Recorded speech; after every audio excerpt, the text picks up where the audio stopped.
Standard hydrogen electrode potential டீட்டெயிலாக பார்க்கலாம். அதுக்கு முன்னாடி ஸ்டாண்டர்ட் ஹைட்ரஜன் எலக்ட்ரான் செட்டப் பார்த்தலாம். அதுக்கு ஒரு மெட்டாலிக் வயர் எடுத்துக்கணும். அதோட டெர்மினலில் பிளாட்டினம் கோட்டட் பிளாட்டினம் ஃபாயில் எடுத்துக்கலாம். அதை ஒரு கிளாஸ் டியூபோட கனெக்ட் பண்ணி அதை ஒரு ஹைட்ரஜன் கேஸ் சிலிண்டரோட கனெக்ட் பண்ணிடலாம்.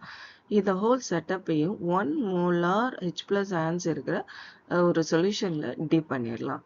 இப்போ இந்த ஹைட்ரஜன் கேஸ் சிலிண்டர்லேருந்து 1 atmospheric pressure இருக்கிற ஹைட்ரஜன் கேஸ் ரிலீஸ் ஆகிற மாதிரி இந்த சிலிண்டரோட நாபை அட்ஜஸ்ட் பண்ணிக்கலாம். இந்த ஹோல் செட்டப்பை தான் ஸ்டாண்டர்ட் ஹைட்ரஜன் எலக்ட்ரோட் சொல்கிறோம். ஸோ இங்கே ஒரு ஹாஃப் செல்லில் ஆக்ட் பண்ணோம். அப்போ இன்னொரு ஹாஃப் செல்லில் ஆக்சிடேஷன் ஆகி எலக்ட்ரான்ஸ் இந்த பிளாட்டினம் சர்ஃபேஸ்க்கு ரீச் ஆகும். இங்கே அந்த எலக்ட்ரான்ஸ் ரீச் ஆனோடனே இந்த சொல்யூஷனில் இருக்கிற H+ அயான்ஸ் அந்த எலக்ட்ரான்ஸ் அக்செப்ட் பண்ணி ரெடியூஸ் பண்ணி ஹைட்ரஜன் கேஸ் பபிள்ஸாக ரிலீஸ் ஆகும். இப்போ இதோட டெம்பரேச்சர் 298 கெல்வின்ல இருக்கும். ஸோ இந்த கண்டிஷன் தான் ஸ்டாண்டர்ட் ஹைட்ரஜன் எலக்ட்ரோட் சொல்கிறோம். இந்த ஹாஃப் செல் ரெப்ரசன்டேஷன் என்னன்னா platinum solid bar H2 gas bar H+ aqueous.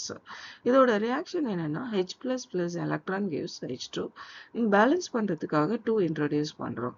இந்த 2 வெளியில காமனா எடுத்தோம்னா 2 into H++ electron gives H2. இந்த 2 இந்த பக்கம் மூவ் பண்ணிக்கலாம்.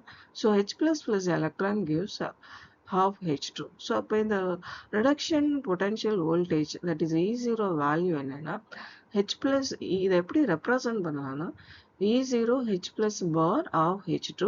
இங்கே 0ன்றது ஸ்டாண்டர்ட் கண்டிஷன். அதாவது 298 கெல்வின்ல சொல்யூஷனோட கான்சன்ட்ரேஷன் 1 மோலாராகவும் இந்த ஹைட்ரஜன் கேஸோட ப்ரெஷர் 1 அட்மாஸ்பியரிக் ப்ரெஷராகவும் இருக்கிறப்போ இதோட பொட்டன்ஷியல் வேல்யூ 0 வோல்டேஜ்.